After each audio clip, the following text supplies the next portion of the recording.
নমস্কার সম্মানীয় দর্শক বন্ধুরা, জব কার্ড হোল্ডারদের বাকিয়া টাকা এইমাত্র উপভোক্তাদের ব্যাংক অ্যাকাউন্টে ঢুকে গেল।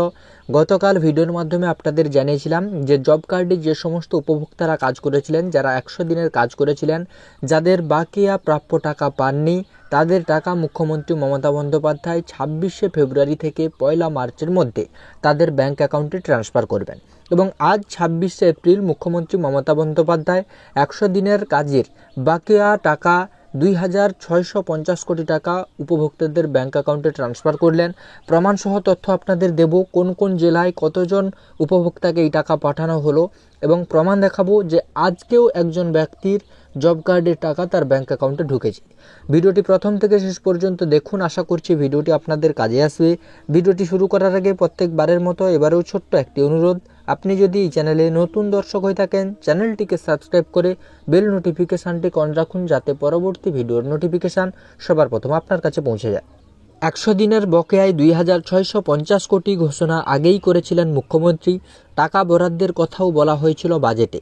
সেই অনুযায়ী এবার 100 দিনের কাজের বকেয়া মজুরি মিটিয়ে দিতে 2650 কোটি টাকা ছাড়ল রাজ্য সরকার। বিরোধীদের কটাক্ষ, চুরির কারণে টাকা আটকে যাওয়ায় আমজনতার ক্ষোভ সামাল দিতেই লোকসভা ভোটের মুখে এই সক্রিয়তা। অর্থ দপ্তরের কর্তাদের একাংশের অবশ্য দাবি, প্রাথমিকভাবে এই টাকা রাজ্য দিলেও পরে কেন্দ্রীয় বরাদ্দ ফের চালু হলে সেখান থেকে শ্রমিক মজুরি বাবদ খরচ করা টাকা ফিরিয়ে নেওয়া হতে পারে। রাজ্যের নির্দেশ, আজ সোমবার থেকে সরাসরি ব্যাংক অ্যাকাউন্টে টাকা পাঠানোর ব্যবস্থা করতে হবে 23টি জেলার প্রশাসনকে। 1 মার্চের মধ্যে তা শেষ করতে হবে।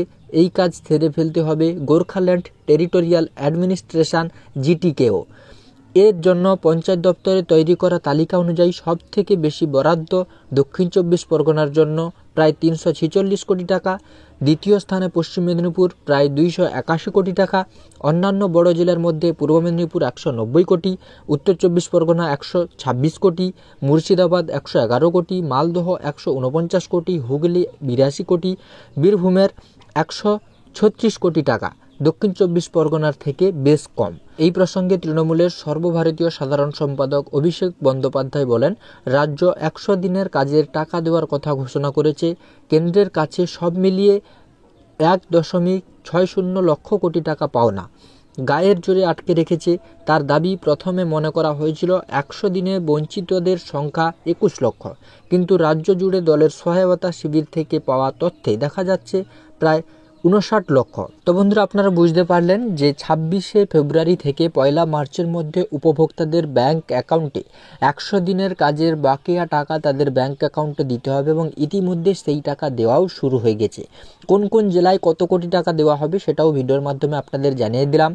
ইতিমধ্যে মুখ্যমন্ত্রী মমতা বন্দ্যোপাধ্যায়ের নির্দেশে রাজ্য সরকারের পক্ষ থেকে 100 দিনের বকেয়ায় 2650 কোটি টাকা 26শে ফেব্রুয়ারি থেকে 1 মার্চের মধ্যে এই টাকা উপভোক্তাদের ব্যাংকে পাঠাতে হবে, এবং ইতিমধ্যে পাঠানো শুরু হয়ে গেছে।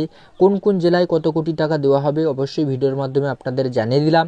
আশা করছি ভিডিওটিতে আপনাদের বোঝাতে পেরেছি।